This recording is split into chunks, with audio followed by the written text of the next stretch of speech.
కనుల వెలుగును చూపి లాగే రాగమిది.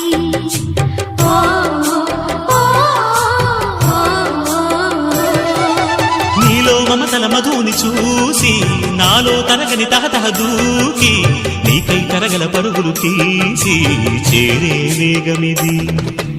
ఆరారు కాలాల వర్ణాలతో నీరాజనం నీకు అందించనా, ఏడేడు జన్మాల బంధాలతో ఈనాడు నీడు పండించనా. మరి తయారయ్యే ఉన్న వయ్యారంగా సయ్యత్తు ఒళ్ళోకి వాలంగా చూసుకొచ్చానమ్మా చూడు ఉత్సాహంగా చిన్నారి వన్నెల్ని ఏలంగా. ప్రతిక్షణం